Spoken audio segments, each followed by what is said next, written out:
اس ایک بڑے امتحان سے حضرت ابراہیم اور حضرت اسماعیل گزرے تو اللہ تعالیٰ نے حکم دیا کہ اس معبد کو دوبارہ تعمیر کریں. یعنی جو وہاں پہ جو اس کے کھنڈرات باقی تھے تو اللہ تعالیٰ نے حکم دیا کہ اس کو دوبارہ تعمیر کریں. چنانچہ باپ بیٹے دونوں نے مل کر اسی یادگار پتھر کے نیچے زمین کھودنا شروع کی اور پھر کچھ ایفرٹ کے بعد کچھ تگ و دو کے بعد انہیں وہاں پہ اس کے پرانی بنیادوں کے کچھ آثار نظر آ گئے اور انہوں نے وہیں پہ پھر اس کو تعمیر کرنا شروع کر دیا. حضرت اسماعیل کو پھر اللہ تعالیٰ کے حکم سے حضرت ابراہیم نے اصل میں اسی گھر کی نظر کر دیا. یعنی اس گھر کی نظر یعنی وہ اصل میں اس کے خادم مقرر ہو گئے. تو یہیں سے پھر بنی اسماعیل جو ہے ان میں آخری پیغمبر جو ہے وہ آئے حضرت محمد صلی اللہ علیہ وسلم, اور اللہ تعالیٰ نے کعبے کی تولیت جو ہے وہ رسول اللہ صلی اللہ علیہ وسلم بنی اسماعیل کے حوالے کر دی. اچھا, اس کے بعد اللہ کے حکم سے یہ صدا بلند کر دی گئی. یعنی یہ جب کعبہ بن گیا یہ سب چیزیں ہو گئیں, حضرت اسماعیل کو اللہ تعالیٰ نے کعبے کی نظر کر دیا, یعنی ان کا خادم مقرر کر دیا. تو اس کے بعد اللہ کے حکم سے یہ صدا بلند کر دی گئی کہ لوگ اب خداوند کی نظر چڑھانے کے لیے آئیں. یعنی یہاں اس جگہ پہ نظر چڑھانے کے لیے آئیں اور یہاں آ کر توحید پر ایمان کا جو عہد انہوں نے باندھ رکھا ہے اسے تازہ کریں. یعنی ایک طرح سے توحید کا مرکز بن گیا, ایک کیپٹل آف یعنی توحید کا ایک کیپٹل سٹی بن گیا. اور یہاں پہ اللہ تعالیٰ نے بتایا کہ سب یہاں کی طرف سفر کریں اور یہاں پہ آ کے توحید کا عہد جو ہے اس کو دوبارہ سے ریوائیو کریں. تو حج عمرہ کی جو تاریخ ہے وہ سیدنا ابراہیم علیہ السلام کی اس منادی سے شروع ہوتی ہے. یہ منادی کی گئی جو میں نے نیچے آیت میں لکھی ہے اس کے وہاں سے شروع ہوتی ہے اور اس کے بعد یہ سلسلہ کبھی پھر منقطع نہیں ہوا. یعنی آج سے تقریباً آپ سمجھیں 4,500 سال پہلے سے یہ شروع ہوا اور اس کے بعد پھر کبھی منقطع نہیں ہوا. تو یہ جو منادی ہے وہ میں نے نیچے لکھ دی ہے آیت اس کی, اگر آپ پڑھنا چاہیں تو آپ پڑھ سکتے ہیں. تو بنیادی طور پہ یہ جو منادی کی گئی, یہ جو بولا گیا, یہ اس منادی کے بعد اصل میں ہوا یہ کہ اللہ تعالیٰ نے یہ سلسلہ یہ سنت قائم کر دی. نبی صلی اللہ علیہ وسلم کی بعثت سے پہلے بھی جو عرب تھے, عرب کے لوگ ہر جگہ سے گروہ در گروہ حج عمرہ کے لیے آتے تھے. یعنی حضرت ابراہیم سے چلتی رہی بات اور پھر سمجھیں کہ حضرت ابراہیم تک, حضرت رسول اللہ صلی اللہ علیہ وسلم تک یہ سلسلہ جاری رہا. اور قرآن نے ایک جگہ پہ اسی حقیقت کی طرف اشارہ کرتے ہوئے فرمایا کہ اور جو لوگ وہاں تک پہنچنے کی استطاعت رکھتے ہوں ان پر اللہ کے لیے اس گھر کا حج ہمیشہ فرض رہا ہے. یعنی اللہ تعالیٰ نے قرآن پاک میں بتا دیا کہ یہ کوئی ایسی چیز نہیں ہے جو کہ رسول اللہ صلی اللہ علیہ وسلم سے شروع ہوئی, بلکہ رسول اللہ صلی اللہ علیہ وسلم سے پہلے سے یہ چیز چلتی ہوئی آ رہی تھی, یہ عبادت چلتی ہوئی آ رہی تھی. رسول اللہ صلی اللہ علیہ وسلم نے یا قرآن نے کیا کیا کہ اس کے اندر جو بدعات داخل ہو گئی تھیں ان کو ختم کیا اور اس کی اوریجنل فارم میں اس کو آگے چلا دیا. اور اب وہ ہمارے پاس جس صورت میں موجود ہے, ہر سال جس طرح لوگ حج کرتے ہیں, عمرہ کرتے ہیں, وہ بالکل اسی طریقے پہ ہے جس طریقے پہ اللہ کے رسول نے اسے رائج کیا تھا مسلمانوں کے درمیان. تو یہ تو تھی ایک بریف ہسٹری, اس میں مزید پہلو آئیں گے. اب ہم آگے یہ دیکھتے ہیں کہ حج کے مختلف مقامات کیا ہیں. یعنی پہلے مقامات سمجھ لیتے ہیں. جو ساتھی ابھی شامل ہوئے ہیں تو ہم لوگ بس ہم نے ابھی صرف تاریخ, حج کی جو تاریخ ہے اس پہ بات کی ہے, اور ابھی ہم دیکھنا چاہ رہے ہیں کہ حج عمرہ کے مختلف مقامات کیا ہیں. یہ مقامات اصل میں آپ یہ سمجھیں کہ آج کے جو سیشن کا جو اصل وہ ٹاپک ہے وہ اصل میں حج کی حقیقت کو سمجھنا ہے. لیکن اس حقیقت کو سمجھنے کے لیے آف کورس اس کے مقامات کو سمجھنا, مناسک کو سمجھنا امپورٹنٹ ہے. تو وہ آپ دیکھیں گے آگے کہ کس طرح. تو حج کے جو مختلف مقامات ہیں اس میں مواقیت جو ہے وہ سب سے پہلے ہے. یہ وہ جگہ ہے جہاں سے احرام باندھا جاتا ہے, جس کے بعد آپ احرام نہیں باندھ سکتے. جہاں سے آپ نے احرام باندھنا ہوتا ہے اور جس سے آگے آپ احرام کے بغیر جا نہیں سکتے. تو یہ سمجھے کہ یہ بالکل شروع کا پہلا حصہ, پہلی جگہ مواقیت ہے, جسے میقات بھی کہا جاتا ہے. دوسری جو اس کا جو مقام ہے وہ بیت الحرام ہے. مطلب یہ وہی معبد ہے, یہ وہی عبادت گاہ ہے جسے قرآن میں البیت یا البیت العتیق یا مسجد الحرام کے نام سے موسوم کیا گیا. تو دوسرا جو مقام ہے اہم مقام حج کے پوری عبادت میں وہ بیت الحرام ہے. اس کے حدود بھی چاروں طرف کئی کلومیٹر تک وسیع ہے اور یہ پورے کا پورا علاقہ حرم کہلاتا ہے. یعنی کہ پورے کا پورا علاقہ جو ہے وہ حرم کہلاتا ہے.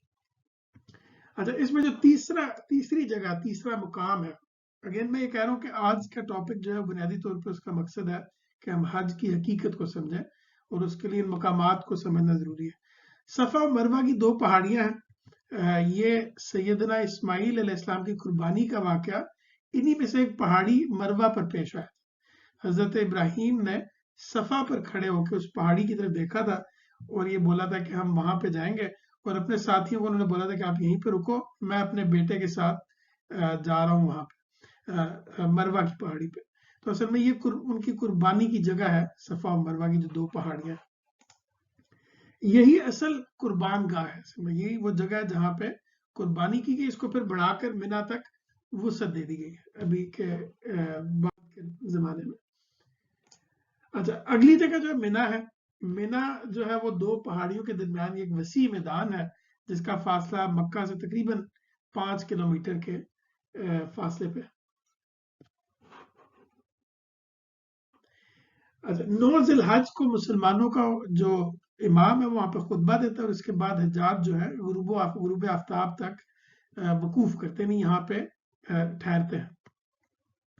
منا کے بعد جو دوسرا مقام ہے وہ ہے عرفات.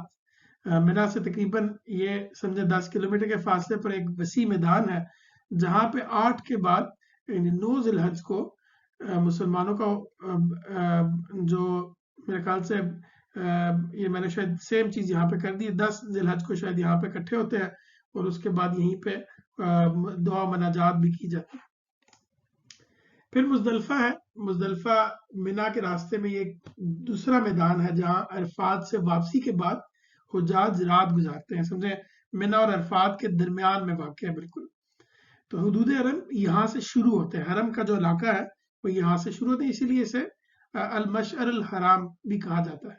یعنی قرآن پاک میں اسی نام سے اس کو اللہ تعالیٰ نے پکارا. پھر جمرات ہے. یہ وہ منا کے میدان میں یہ 3 ستون ہیں جنہیں شیطان کی علامت قرار دیا گیا ہے. ان میں سے ایک ستون سب سے بڑا ہے جسے جمرہ عقبہ یا جمرہ الاخرى کہتے ہیں، اور دوسرا ستون جمرہ الاولی اور جمرہ الوسطی کے نام سے. یعنی ایک سب سے بڑا ہے، ایک درمیانہ اور ایک سب سے چھوٹا ہے. تو یہ تھے اصل میں حج و عمرہ کے مقامات. اب ہم اس میں تھوڑا سا حقیقت کی طرف جائیں گے، لیکن حقیقت پہ جانے سے پہلے سب سے اہم چیز وہ یہ کہ عبادات کو ہم اصل میں بطور مجموعی سمجھیں کہ اصل میں بطور مجموعی عبادات ہیں کیا. تو عبادات کیونکہ عام طور پہ ہمیں یہ بتایا جاتا ہے بچپن سے کہ تم پہ نماز فرض ہے، یا اللہ تعالیٰ اگر تم نماز نہیں پڑھو گے تو تمہارے ساتھ یہ ہوگا، یا اللہ تعالیٰ ناراض ہوں گے. عبادات روزہ بھی فرض ہے اس لیے رکھنا ہے، لیکن عام طور پہ ان کی حقیقتیں ہمیں نہیں بتائی جاتی. تو یہ اہم ہے کہ ہم عبادات کی حقیقت کو سمجھیں، اس سے ہماری عبادات کے اندر مزید بہتری بھی آئے گی. تو عبادات اصل میں بنیادی طور پہ ہمارے اللہ کے ساتھ تعلق کا اظہار ہے.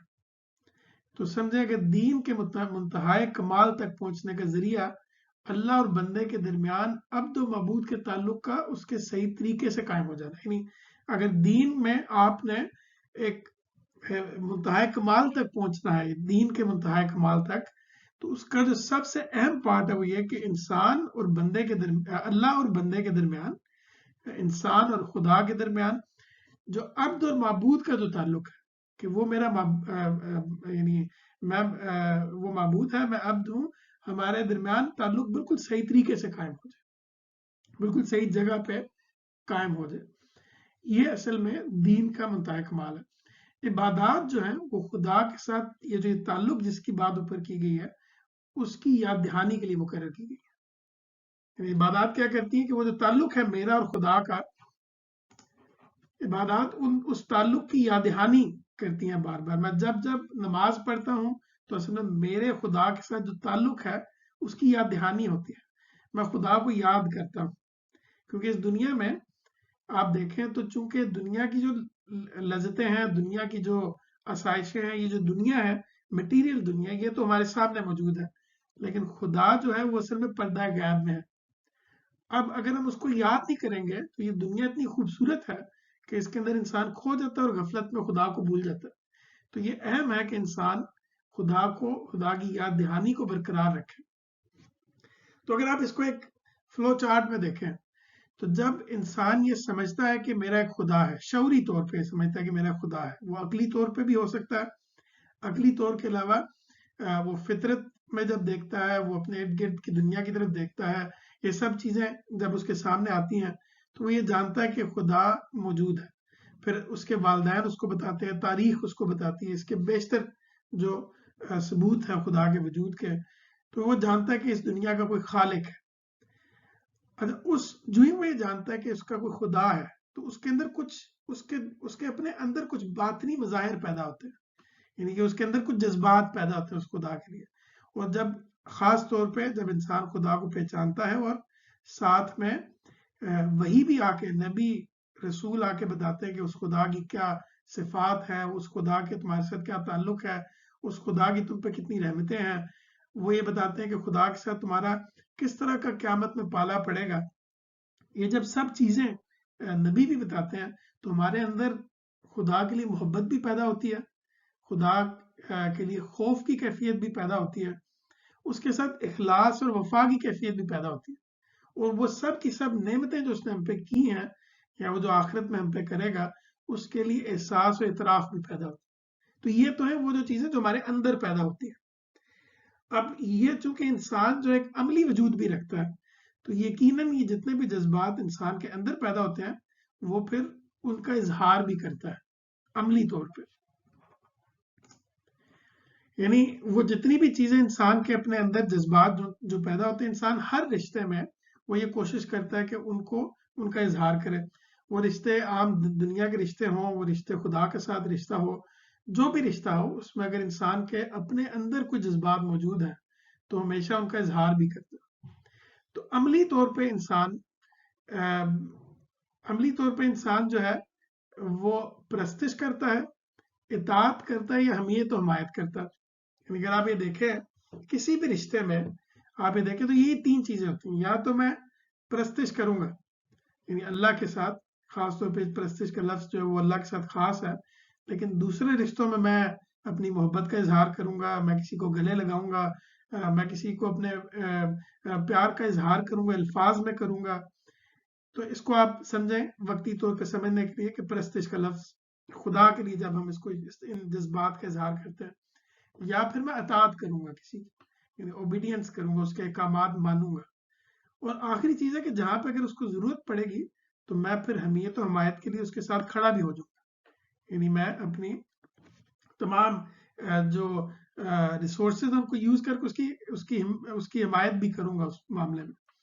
تو اگر آپ یہ دیکھیں تو پرستش کس طرح ہوتی ہے اللہ تعالیٰ کی، وہ جب میرے اندر باطنی مظاہر ہوتے ہیں، محبت، خوف، اخلاص و وفا، تو پرستش نماز کی صورت میں ظاہر ہوتی ہے. یعنی کہ میں اس کے سامنے جھک جاتا ہوں، میرا دل کہتا ہے کہ مجھے اس کے سامنے جھکنا چاہیے. میرے اندر جو محبت ہے وہ کہتی ہے کہ میں اس کے سامنے سجدہ ریز ہو جاؤں. میرے اندر جو خوف ہے وہ کہتا ہے کہ میں اس کے سامنے ادب سے کھڑا ہوں، میں اس سے دعا و مناجات کروں، میں اس سے اپنی غلطیوں کی معافی مانگوں. یہ تمام چیزیں نماز میں سامنے ہوتی ہیں. پھر زکوٰۃ، پھر قربانی، یہ پرستش کی ہی صورتیں ہیں. اطاعت، اگر آپ روزہ اور اعتکاف کو دیکھیں تو یہ اطاعت کا سمبولک اظہار ہے. یعنی جیسے ہم نے یہاں پرستش میں کچھ سمبولک ایکسپریشن کیا، یعنی میں اس کے سامنے کھڑا ہو جاتا ہوں ادب سے، میں اس کے سامنے جھک جاتا ہوں ادب سے، بالکل اسی طرح جس طرح میں اپنے ملک کے جھنڈے کو دے کے سلوٹ مارتا ہوں. تو یہ سلوٹ کرنا اصل میں یہ میرے اندر اپنے وطن کے لیے جو محبت ہے اس کا اظہار ہے. بالکل اسی طرح ہی نماز، زکوٰۃ، قربانی، یہ تمام چیزیں جو ہیں سمبولک ایکسپریشن ہے، یعنی ہم کس طرح سمبولکلی ایکسپریس کرتے ہیں اپنی فیلنگز کو اللہ تعالیٰ کے سامنے. اطاعت کا سمبولک ایکسپریشن روزہ، اعتکاف ہے. اور حمیت و حمایت یعنی اللہ تعالیٰ کے لیے کہ وہ مجھے بلائے گا، یعنی یہ کہ اللہ تعالیٰ جب مجھے آواز دیں گے یا اللہ تعالیٰ کی کسی کاز میں مجھے جانا ہوگا تو میں اس کی حمیت و حمایت کے لیے کھڑا ہو جاؤں گا، اپنی جان لے کے اس کے سامنے پہنچ جاؤں گا، اپنا مال لے کے اس کے سامنے پہنچ جاؤں گا. تو یہ حج میں یہ چیز سامنے آتی ہے. تو پہلے اس سلائیڈ کو جو آپ کے سامنے موجود ہے اس کو ایک دفعہ ڈسکس کر لیتے ہیں تاکہ پھر آگے جانے میں آسانی ہو. یعنی میں اس کو سمرائز کر دیتا ہوں کہ خدا کا جب شعوری اقرار میرے اندر آتا ہے، جب میں خدا کو مانتا ہوں، خدا کا شعوری اقرار کرتا ہوں، تو اس کے بعد کچھ چیزیں میرے اندر میری ذات کے اندر پیدا ہوتی ہیں. میں خدا کے ساتھ محبت کرتا ہوں، اس سے خوف کی کیفیت آتی ہے، میں اس کے ساتھ اخلاص و وفات کرنا چاہتا ہوں، میں اس کی نعمتوں کا احساس و اعتراف کرتا ہوں. یہ باطنی مظاہر ہیں. پھر کچھ عملی مظاہر ہیں اور ان کا سمبولک ایکسپریشن نماز و زکوٰۃ، قربانی، زکوٰۃ، روزہ، اعتکاف وغیرہ میں. پہلے اس سلائیڈ کو ڈسکس کر لیتے ہیں انشاءاللہ، پھر اس کے بعد آگے چلتے ہیں تاکہ اگلی چیز اگر اس میں کوئی کویسچن ہے، کوئی چیز آپس میں ڈسکس کرنی ہے تو ہم لوگ کر سکتے ہیں. کچھ ساتھی اگر اس کو بہتر ایکسپلین کرنا چاہیں تو وہ بھی کر سکتے ہیں.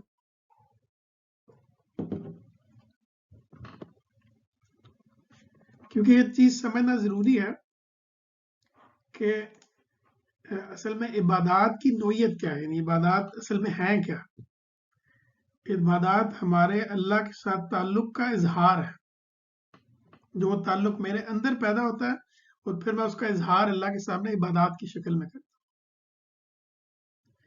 اس میں اگر کوئی کنفیوژن ہو، کوئی سوال ہو تو پلیز ہم لوگ آپس میں ڈسکس کر سکتے ہیں.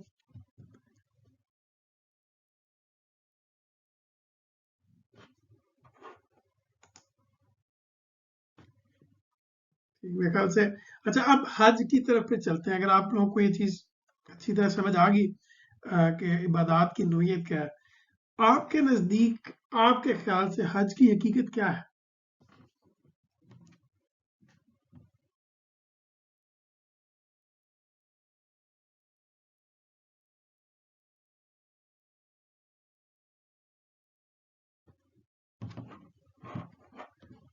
اگر کوئی ساتھی اس میں جو بھی انڈرسٹینڈنگ آپ کی ہے ابھی، یعنی حج کی اصل میں حقیقت کیا ہے، حج اصل میں کس چیز کو، کیوں حج ہم کیوں کرتے ہیں، حج کے پیچھے اصل میں اس کے پیچھے کیا، اس کی حقیقت کیا ہے، اس کا مقصد کیا ہے، کیوں تمام کی تمام ایکسرسائز ہے، اس میں جاتے ہیں لوگ، عرفات میں اکٹھے ہوتے ہیں، وہاں پہ کنکریاں شیطان کو ماری جاتی ہیں، پھر قربانی کی جاتی ہے، یہ سب کی سب اصل میں یہ کیا چیز ہے؟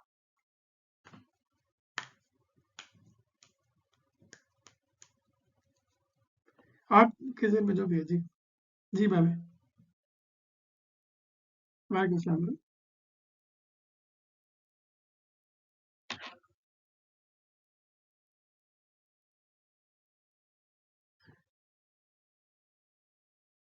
بالکل، تھینک یو بھابھی، شکریہ. کوئی اور ساتھی اگر ایڈ کرنا چاہیں اس میں کہ حج کی اصل میں حقیقت کیا ہے. وعلیکم السلام شاہ زیب، کیسے ہیں؟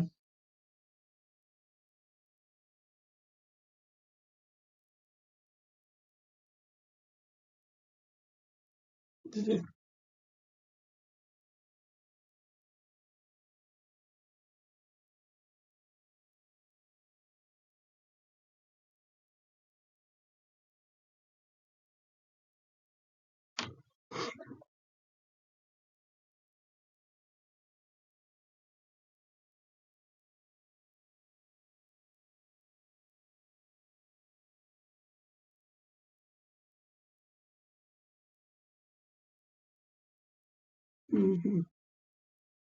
یعنی آپ یہ سمجھتے ہیں کہ اصل میں یہ اللہ تعالیٰ نے یہ اجتماع اس لیے مقرر کیا تاکہ تمام مسلمان اکٹھے ہوں اور پوری دنیا کو ایک پیغام جائے کہ تمام جو مسلمان ہیں وہ اکٹھے ہیں، ایک امت ہے.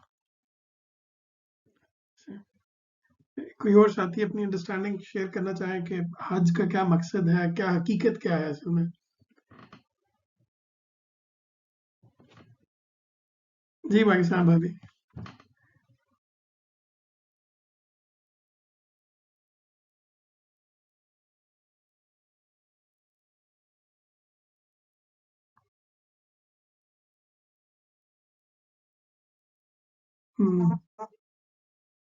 صحیح.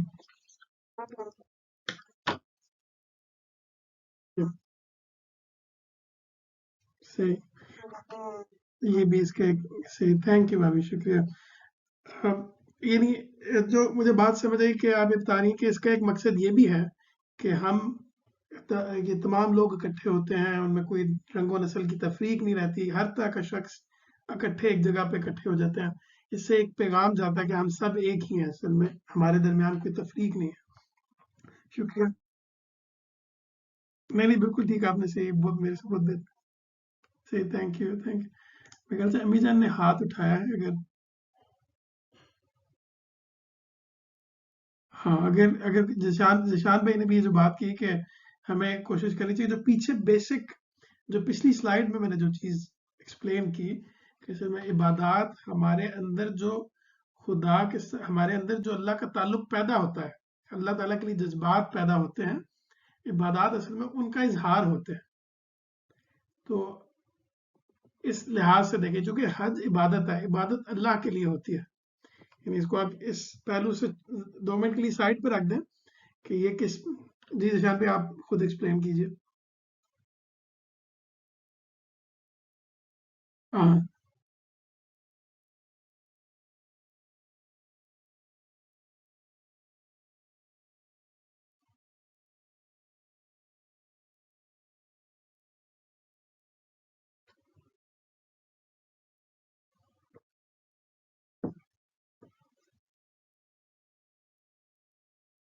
ہوں.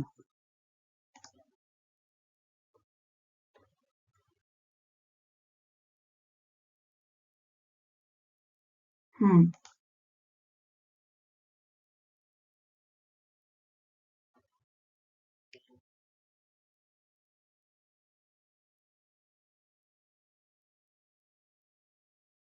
ایگزیکٹلی.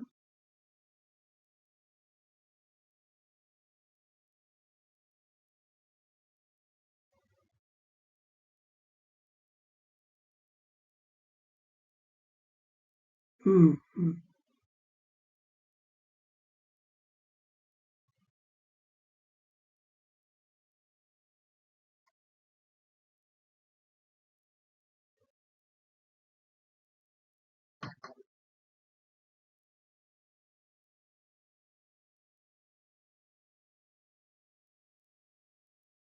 تھینک یو جان بھی، بہت اچھی بات آپ نے کلیئر کر دی.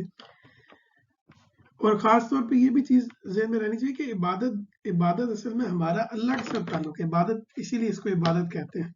یعنی نماز کے لیے ایک شخص یہ کہہ سکتا ہے کہ نماز جو ہے وہ، اس سے ہم جب سب ایک ہی لائن میں ایک ہی امام کے پیچھے کھڑے ہو جاتے ہیں تو اصل میں نہ کوئی بندہ رہا نہ بندہ نماز. تو وہ والی کیفیت ہے. جی آنٹی. جی جی جی.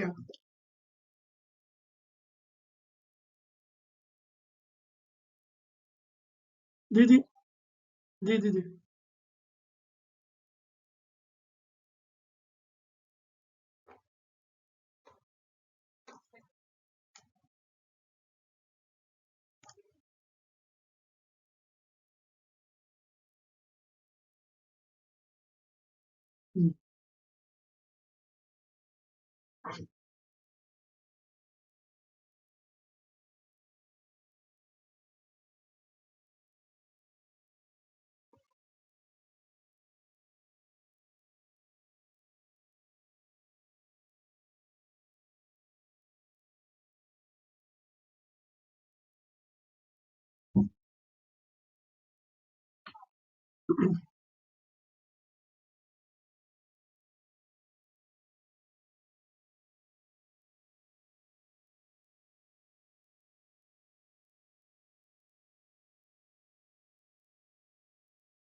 Thank you thank you aunty, thank you. اب یہ جتنے بھی پہلو آپ ساتھیوں نے سب نے یہاں پہ بتائے ہیں، آف کورس اس کے مختلف پہلو آپ لوگوں نے اپنے لحاظ سے اس میں بیان کیے. امپورٹنٹ چیز آگے چلنے سے پہلے میں دوبارہ دہرا دوں کہ عبادات جو ہیں، جو بھی آپ اس کا تصور قائم کریں، جو بھی حقیقت بیان کریں، عبادت چونکہ اللہ کی جا رہی ہوتی ہے. نماز ہو، روزہ ہو، حج ہو، زکوٰۃ ہو، جو بھی ہو، چونکہ اللہ کی جا رہی ہوتی ہے تو وہ اصل میں ہمارے اللہ کے ساتھ تعلق کا اظہار ہوتی ہیں. تو آپ کی جو ڈیفینیشن، جو اس کی حقیقت کی ڈیفینیشن ہو، وہ اس بات پہ پوری اترنی چاہیے. اعظم بھائی بھی آج آئے ہیں. السلام علیکم اعظم بھائی. جی اللہ کے شکر، الحمد للہ الحمد للہ. آپ جی جی جی بالکل. جی جی بالکل بالکل. بالکل ٹھیک بات ہے. جی بالکل ٹھیک ہے.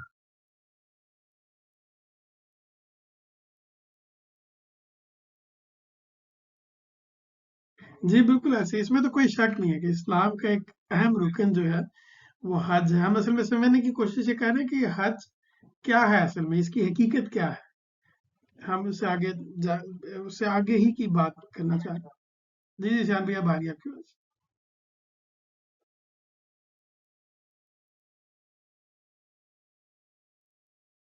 ہوں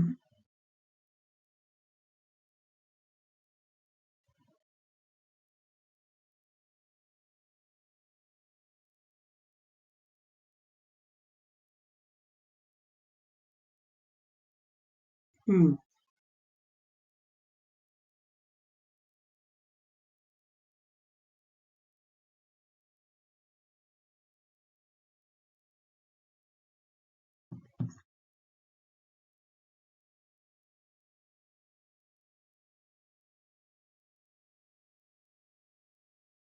وہ کیا ہوتا ہے؟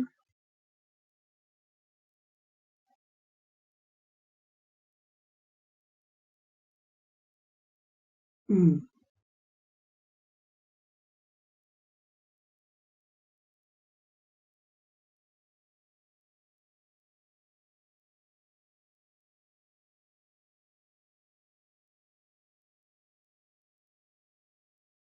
بالکل. تھینک یو شان بھائی، تھینک یو. تو آگے چلتے ہیں. میرے خیال سے ٹائم چونکہ تھوڑا سا ہمارے پاس ہمیشہ لمیٹڈ ہوتا ہے. اصل میں اس میں سب سے پہلی چیز یہ سمجھیں کہ اللہ تعالیٰ نے قرآن پاک میں ہمیں بتایا کہ آدم کی جو تخلیق تھی، آدم کی تخلیق سے اس کی جو اسکیم دنیا میں برپا ہوئی ہے، یعنی اللہ تعالیٰ نے حضرت آدم علیہ السلام، آدم کی ذریت کو، انسان کو جو اس دنیا میں پیدا کیا ہے، وہ اللہ تعالیٰ کی اسکیم کیا تھی؟ وہ اسکیم یہ تھی کہ اللہ تعالیٰ ایک جنت میں ان لوگوں کو بھیجنا چاہتے ہیں جو کہ اپنے حق سے اچھے اعمال کے نتیجے میں جنت میں جائیں. یہ اسکیم اللہ تعالیٰ نے جب شروع میں قرآن پاک میں ایکسپلین کی ہے، تو وہاں پہ اللہ تعالیٰ نے یہ بتایا کہ جب اللہ تعالیٰ نے حکم دیا شیطان کو اور فرشتوں کو کہ آدم کے سامنے سجدہ ریز ہو جائے، تو شیطان نے انکار کر دیا. ابلیس نے بولا کہ میں تو ایک برتر مخلوق ہوں اور میں اس کے سامنے سجدہ نہیں کروں گا. اور اس کے بعد سے ابلیس نے کہا کہ اب میں اس تمہاری مخلوق کو، مجھے تم مہلت دو. اللہ تعالیٰ کو یہ بولا، مجھے تم مہلت دو اور میں اس کو بھٹکاؤں گا. اللہ تعالیٰ نے اس کو یہ مہلت دے دی. اس کا مطلب ہے کہ ابلیس نے پہلے دن ہی سے انسان کے خلاف اعلان جنگ کر دیا. اب یہ اعلان جنگ جو ہے قرآن پاک میں مختلف جگہوں پہ لکھا، سورہ اعراف میں خاص طور پہ.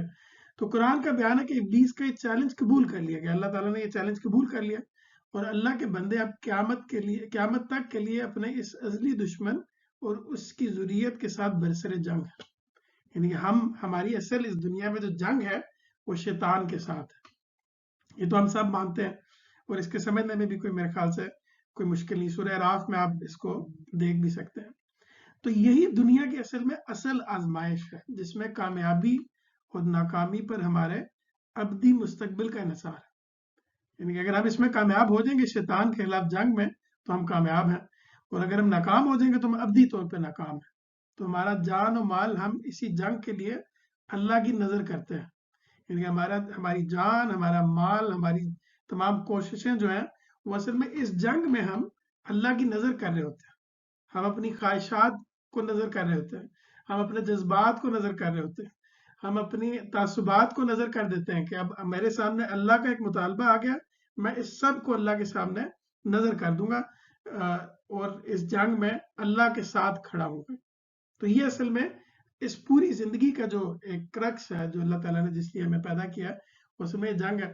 تو انبیاء علیہ السلام نے یا الذین آمنوا کونوا انصار اللہ کی جو صدا قرآن پاک میں مذکور ہے، تاریخ میں بارہا اسی مقصد سے بلند کی ہے. یعنی یہ کہا ہے اپنے ارد گرد کے لوگوں کو اور انسانوں کو کہ میرے ساتھی بنو اور اللہ کے انصار میں شامل ہو جاؤ، یعنی اے ایمان والو اللہ کے انصار اللہ میں شامل ہو جاؤ آگے۔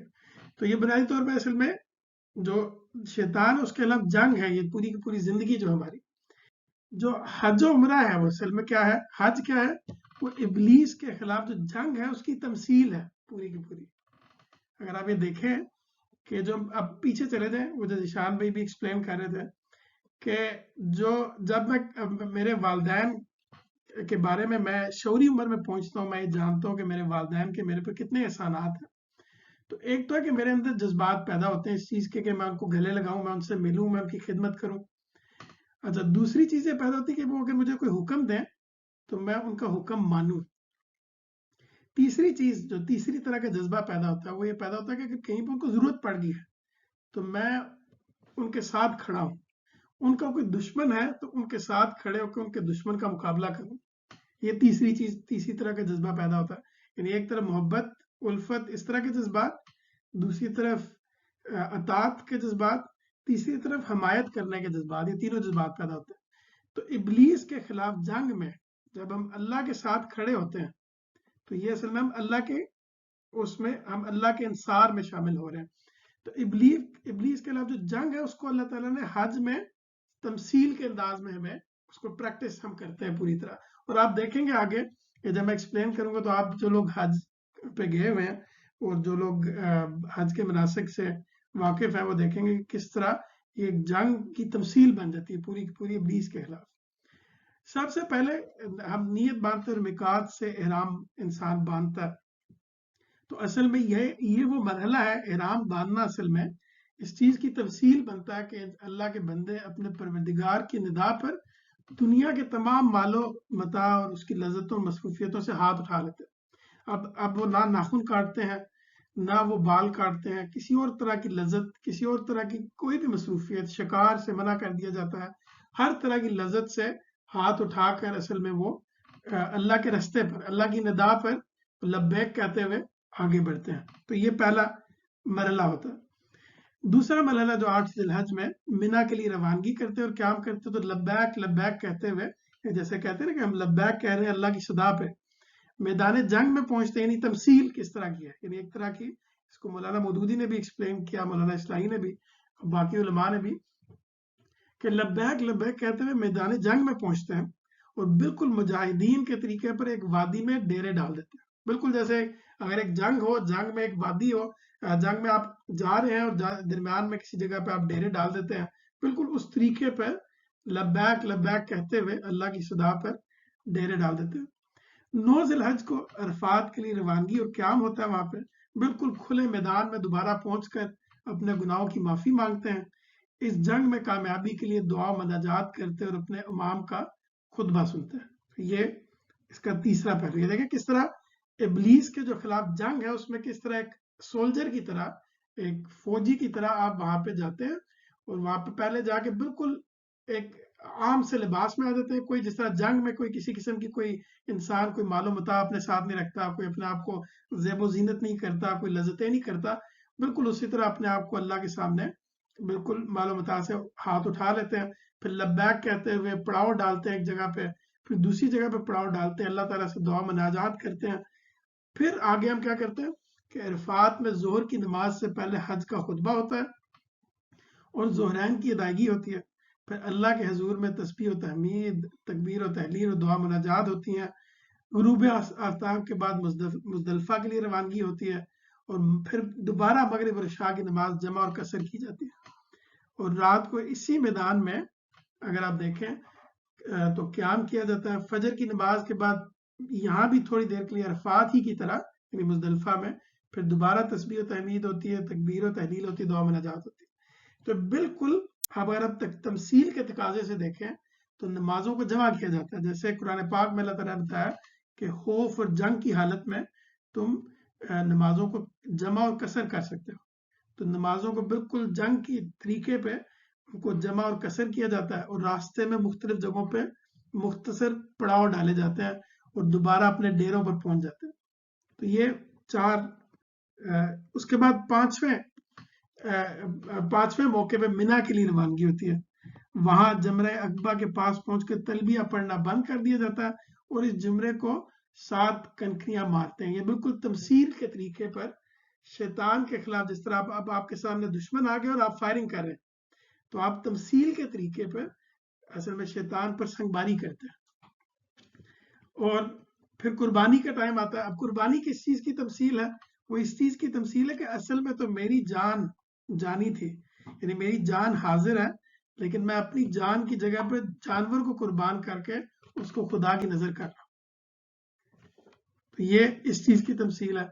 پھر سر منڈوا کر جو احرام اترتا ہے تو سر کے بال منڈوانا اس بات کی علامت ہے کہ نظر پیش کر دی گئی. جو پرانی جو ابراہیمی مذاہب میں نظر کی جو روایت قائم تھی رسول اللہ صلی اللہ علیہ وسلم سے پہلے بھی، اس میں نظر کرنے کے بعد، نظر کو ختم کرنے کے بعد، اپنی نظر پیش کرنے کے بعد سر کے بال منڈائے جاتے تھے. تو یہ اس چیز کی علامت ہے. پھر بیت اللہ کا طواف ہے، وہ اصل میں نظر کے پھیرے ہیں. یعنی نظر کے پھیرے سے مراد یہ کہ جب نظر پیش کر دی جاتی تھی تو قربان گاہ کے ارد گرد اور معبد کے ارد گرد پھیرے لگائے جاتے تھے. یعنی اللہ کے ہاں جب آپ نے نظر پیش کر دی تو پھر اس معبد اور اس قربان گاہ میں حاضری اور اس کے پھیرے ہیں. پھر صفا و مروہ کی صحیح ہے جو کہ اسماعیل علیہ السلام کی قربان گاہ ہے، اس کا طواف ہے ایک طرح سے تمثیلی طور پہ. اور پھر منا واپسی ہوتی ہے، 2 یا 3 دن وہاں قیام ہوتا ہے روزانہ. پھر جو تینوں طرح کے جو وہاں پہ شیطان جمرات الوسطی، جمرات جو اولا اور جمرات الاخرى ہے، اس کو 7 کنکریاں مارتے ہیں. تو یہ بالکل ایسے ہی ہے جیسے تمثیل کے طریقے پر اس جنگ میں شیطان پر سنگ باری کی جاتی ہے. تو آپ دیکھیں تو بالکل ایک جگہ سے آپ شروع کرتے ہیں، یعنی اس پوری جنگ کی تمثیل کو، ابلیس کے خلاف جنگ کی تمثیل کو، اور وہ پہنچتے پہنچتے ایک آخری منتہا کمال پہ پہنچ جاتی ہے جہاں پہ آپ قربانی بھی کرتے ہیں، سر کے بال بھی منڈواتے ہیں، اور پھر آخر میں آپ دوبارہ کنکریاں مارتے ہیں اس پہ. اب اس میں اگر یہاں تک بات سمجھا سکا ہوں تو اس سے آگے چلتے ہیں. نشان پہ کسی ساتھی نے اس میں کچھ ایڈ کرنا ہو تو ضرور کریں، تو میں پھر ایک چیز کو میں ایکسپلین کر دوں گا کہ کیسے وہ تمثیلی طور پہ شیطان کے خلاف جو ہماری جنگ ہے اس کا علامتی اظہار ہے ہمارا.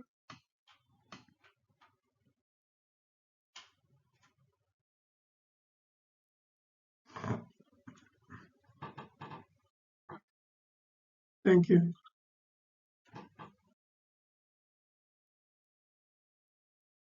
جی میں آگے انشاءاللہ ایک چیز کو ایکسپلین دوبارہ کر دوں گا. تو اگر آپ حج کی حقیقت کو اگر دیکھیں تو ایک چیز جو اس میں ہے، یعنی احرام جو ہی آپ باندھتے ہیں تو یہ اس بات کی علامت ہے کہ بندہ مومن نے دنیا کی لذتوں، مصروفیتوں اور مرغوبات سے ہاتھ اٹھا لیا اور 2 انسلی چادروں سے اپنا بدن ڈھانپ کر وہ برہنہ سر اور کسی حد تک برہنہ پا بالکل راہبوں کی صورت بنائے ہوئے اپنے پروردگار کے حضور میں پہنچنے کے لیے گھر سے نکل کھڑا. یعنی یہ احرام اصل میں اس چیز کی علامت ہے.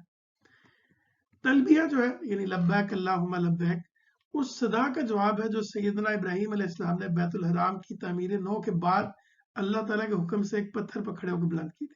یعنی آپ اس کو بالکل اسی طرح ہی دیکھیں، مولانا مودودی نے اس کو لکھا کہ آپ اس وقت حضرت ابراہیم نے یہ صدا بلند کی تھی اور آج تک اس کا جواب ہم لبیک اللہم لبیک، یعنی اللہ کے حکم سے وہ صدا بلند کی تھی حضرت ابراہیم نے، اور آج ہم اس کا جواب آج تک جب وہاں جاتے ہیں تو دیتے ہیں کہ ہم حاضر ہیں، اللہ کو ہم یہ بتاتے ہیں. پھر اللہ کے بندے اس کی نعمتوں کا اعتراف کرتے ہیں. لبیک اللہم لبیک، جو یہاں پہ ذیشان بھائی نے بھی لکھا لبیک لا شریک لک لبیک ان الحمد والنعمت لک والملک لا شریک لک، یعنی کہ تمام نعمتوں کا ہم اس کا اعتراف کرتے ہیں، اس کی توحید کا اقرار کرتے ہوئے اس صدا کے جواب میں لبیک اللہم لبیک کا دل نواز ترانا پڑتا ہے. پھر جو اس کے بعد طواف ہے، طواف اصل میں نظر کے پھیرے ہیں. دین ابراہیمی میں یعنی جو حضرت ابراہیم سے جو ابراہیمی مذاہب ہیں ان کی جو روایت ہے، اس کی قدیم روایت یہ ہے کہ جس کی قربانی کی جائے یا جس کو معبد کی خدمت کے لیے نظر کیا جائے، یعنی معبد سے مراد ہے کسی عبادت گاہ کی خدمت کے لیے کسی کو اگر نظر کر دیا جائے تو اسے معبد قربان گاہ کے سامنے پھرایا جاتا تھا. تو یہ ایک طرح کی قدیم روایت ہے جو کہ جس کو زندہ رکھا گیا ہے اس وقت. اصل میں آپ دیکھیں یہ کہ انسانوں نے جب سے اپنے سے کسی بڑے خالق یا یہاں تک کہ کسی بادشاہ کے سامنے بھی اپنے جذبات کا اظہار کرنا چاہا ہے تو وہ یہی کیا کہ وہ کبھی بادشاہ کے سامنے آتا تھا تو اس کے سامنے جھک جاتے تھے، کبھی اس کے سامنے رکوع کرتے تھے، کبھی سجدہ کرتے تھے. اس طرح کی تمام چیزیں انسانوں نے اپنے سے برتر جو ذات ہوتی تھی اس کے لیے اپنائے. اللہ تعالیٰ نے اسلام میں یہ کیا کہ ان تمام طریقوں کو اپنے لیے خاص کر لیا. یعنی کہ جو رکوع ہے، جو سجدہ ہے، اس طرح کی جو جتنی بھی نظریں ماننا ہے، جو چیزیں قربانی دینا ہے، سب کے سب کو تمام جو عبادات کی صورتیں ہیں، ان کو جذبات کے اظہار کے طریقے ہیں، ان سب کو اپنے لیے خاص کر لیا. اچھا، پھر حجر اسود کا جو استلام ہے وہ اصل میں تجدید عہد کی علامت ہے. یعنی ہم اس میں بندہ اس پتھر کو تمثیلاً اپنے پروردگار کا ہاتھ قرار دے کر اس ہاتھ میں اپنا ہاتھ دیتا اور عہد و میثاق کی قدیم روایت کے مطابق اس کو چوم کر اپنے اس عہد کی تجدید کرتا ہے کہ اسلام قبول کر کے وہ جنت کے عوض اپنا جان و مال سب اللہ کے سپرد کر چکا ہے. تو ایک طرح سے جس طرح ہاتھ میں ہاتھ رکھ کے تجدید عہد کیا جاتا ہے، جس طرح ایک طرح کی بیعت لی جاتی تھی پرانے زمانے میں، بالکل اسی طرح ہی اس کا استلام جب کیا جاتا ہے حجر اسود کا اور اس کو چوم کر اس چیز کا دوبارہ عہد کیا جاتا ہے کہ میں اپنا جان و مال سب اللہ کے سپرد کر چکا ہوں. صحیح جو ہے وہ حضرت اسماعیل علیہ السلام کی، جیسے میں نے پہلے بتایا، وہ ان کی قربان گاہ کا طواف ہے. تو سیدنا ابراہیم نے صفا کی پہاڑی پر کھڑے ہو کر اس قربان گاہ کو دیکھا تھا اور پھر حکم کی تعمیل کے لیے ذرا تیزی کے ساتھ چلتے ہوئے مروہ کی طرف گئے تھے. اور صفا مروہ کے یہ طواف بھی نظر کے پھیرے ہی ہیں جو پہلے معبد کے سامنے، اس کے بعد قربانی کی جگہ پر لگائے جاتے ہیں. اور عرفات جو معبد کا قائم مقام ہے جہاں شیطان کے خلاف اس جنگ کے مجاہدین جمع ہوتے، اپنے گناہوں کی معافی مانگتے اور اس جنگ میں کامیابی کے لیے دعا و مناجات کرتے. یہ اصل میں پھر مزدلفہ ہے. مزدلفہ راستے کا ایک پڑاؤ ہے جہاں وہ رات گزارتے اور صبح اٹھ کر میدان میں اترنے سے پہلے ایک مرتبہ پھر دعا مناجات کرتے ہیں. تو مزدلفہ اصل میں وہ درمیان کا ایک پڑاؤ ہے. رمی جو ہے وہ ابلیس پر لعنت اور اس کے خلاف جنگ کی علامت ہے. یعنی کہ کس طرح ہم اس پہ لعنت بھیجتے ہیں. ہم جانتے ہیں کہ وہاں شیطان تو اندر ہوتا نہیں، لیکن اس کے خلاف جنگ کی علامت ہے. یہ عمل اس عزم کے ساتھ کیا جاتا ہے کہ بندہ مومن ابلیس کی پسپائی سے کم کسی چیز پر راضی نہ ہو. اور یہ معلوم ہے کہ انسان کا یہ ازلی دشمن جب وسوسہ انگیزی کرتا ہے تو اس کے بعد خاموش نہیں ہو جاتا، بلکہ یہ سلسلہ جاری رکھتا ہے. تاہم مزاحمت کی جائے تو اس کی طاقت بتدریج کمزور ہوتی جاتی ہے. یعنی اس کا مطلب اس بات کا یہ ہے کہ شیطان انسان پر ہمیشہ حملے کرتا رہتا ہے، بار بار اس کے ذہن میں وسوسے ڈالتا رہتا ہے. لیکن اگر انسان اس کی مزاحمت کرتا رہے تو ایک وقت آتا ہے کہ شیطان کے حملے کمزور پڑ جاتے ہیں. تو یہ جو 3 دن کی جو رمی ہے اور اس میں بڑے اور اس کے بعد چھوٹے جمرات کی رمی جو ہے وہ اسی بات کو ظاہر کرتی ہے کہ اگر ہم اس پہ سنگباری کرتے رہیں گے تو آہستہ آہستہ اس کا زور جو ہے ٹوٹتا رہے گا. اور آخر میں قربانی اور سر کے بال موننا جو ہے وہ جان کا فدیہ ہے کہ ہم نے اصل میں تو ہم اپنی جان حاضر کرنے آئے تھے اس جنگ میں، لیکن اپنی جان کے فدیے کے طور پر ہم قربانی ایک جانور کو ہم ذبح کر رہے ہیں. اور سر کے بال موننا اس بات کی علامت ہے کہ نظر پیش کر دی گئی ہے اور اب بندہ اپنے خداوند کی اطاعت اور دائمی غلامی کی اس علامت کے ساتھ اپنے گھر لوٹ سکتا ہے. یعنی وہ جو انسان بال منڈوا دیتا ہے اللہ تعالیٰ کی اطاعت میں اور پھر اس دائمی غلامی کی اس علامت کے ساتھ گھر لوٹتا ہے. تو یہ پوری کی پوری جنگ کی تمثیل ہے. تو اگر آپ یہ دیکھیں اس کو اس طریقے سے، یعنی کہ اس کو آپ باہر نہ دیکھیں کہ مسلمان اکٹھے ہوتے ہیں ایک طرح کی طاقت دکھانے کے لیے، مثال کے طور پہ یہ دکھانے کے لیے کوئی رنگ و نسل کی کوئی اس میں وہ نہیں ہے، یا مثال کے طور پہ یہ دکھانے کے لیے کہ چونکہ پرانے انبیاء یہاں پہ گزرے تھے تو ہم بھی وہاں سے گزرتے ہیں. اس کی بجائے اگر آپ اس کو اس طرح دیکھیں کہ یہ ہمارے اندر جو تعلق ہے اللہ تعالیٰ کے ساتھ اس کا اظہار کیسے ہے، تو یہ عبادت کا منتہا کمال ہے. جیسے آنٹی نے بھی ذکر کیا کہ یہ اصل میں عبادت کی سب سے بڑی شکل ہے. اپنے معبود کے لیے جذبہ پرستش کا یہ آخری درجہ ہے، یعنی کہ انسان اس کے طلب کرنے پر اپنا جان، اپنی مال سب اس کے حضور میں نظر کر دینے کے لیے حاضر ہو جاتا ہے. تو اگر آپ اس لحاظ سے دیکھیں تو یہ ایک بہت ہی اس سے اندازہ کیا جاتا ہے کہ کس قدر غیر معمولی عبادت ہے. یعنی آپ سوچیں کہ اگر آپ مثال کے طور پہ اس نیت سے جائیں گے حج کرنے کے لیے کہ میں اصل میں پوری دنیا کو یہ دکھانا چاہ رہا ہوں کہ ہم سب ایک امت ہیں، تو اس کا آپ پہ تو اثر کم ہوگا لیکن باقی دنیا پہ زیادہ ہوگا. آپ یہ دکھانے جائیں کہ مثال کے طور پہ میں یہاں پہ اس لیے حاضر ہوئے کہ سب پوری دنیا دیکھ لے کہ ہمارے درمیان کوئی گیپ نہیں، یا میں یہ سمجھ لوں کہ ہم سب ایکول ہیں، تو چلیں یہ آپ کو یہ قدر آپ کے اندر آ جائے گی، یہ ویلیو آپ کے اندر آ جائے گی کہ تمام کے تمام جو لوگ ہیں برابر ہیں. لیکن اگر آپ اس پہلو سے دیکھیں کہ انسان اصل میں ابلیس کے خلاف جنگ میں اللہ تعالیٰ کے جو اللہ تعالیٰ کی حزب ہے، اللہ تعالیٰ کا جو گروپ ہے، اس کے اندر کھڑا ہو کے شیطان کے خلاف جنگ کو سمبلائز کرتا ہے وہاں پہ، تو یہ غیر معمولی عبادت بن جاتی ہے. یعنی اس کا خدا کے ساتھ تعلق جو ہے وہ آپ پھر اندازہ کر سکتے ہیں کہ اس عبادت کے بعد کس طرح کا سفر جو خالصتاً اللہ کے لیے کیا گیا اس کی کیا کیفیت، اس کا کیا اثر ہوگا انسان کے اوپر. تو یہی وہ چیز ہے اصل میں جو جب انسان اس کو اس طریقے سے جب کرتا ہے تو رسول اللہ صلی اللہ علیہ وسلم نے فرمایا بیشتر موقعوں پہ کہ ایمان اور جہاد کے بعد اس کی فضیلت بیان کی، یہ سب سے بڑی عبادت ہے. اور اسی وجہ سے یہ بات بیان کی، اگر اس سوچ سے انسان جب یہ حج کرتا ہے، یعنی اس کی حقیقت کو جان کے، تو جو شخص اللہ کے لیے حج کرے پھر اس میں کوئی شہوت یا نافرمانی کی بات نہ کرے تو وہ حج سے اس طرح لوٹتا ہے جس طرح اس کی ماں نے اسے حج جنا ہے. اور اس میں آپ یہ سمجھ لیں کہ یہ ان گناہوں کی بات کی جا رہی جو کہ اللہ سے متعلق ہے. انسانوں سے متعلق گناہ کبھی بھی اس طرح کی عبادات کسی بھی عبادت سے ختم نہیں ہوتے. تو عمرے کے بعد یہ بھی رسول اللہ صلی اللہ علیہ وسلم نے فرمایا کہ عمرہ کے بعد عمرہ جو ہے ان کے درمیان میں ہونے والے گناہوں کے لیے کفارہ ہے، اور سچے حج کا بدلہ تو صرف جنت ہی ہے.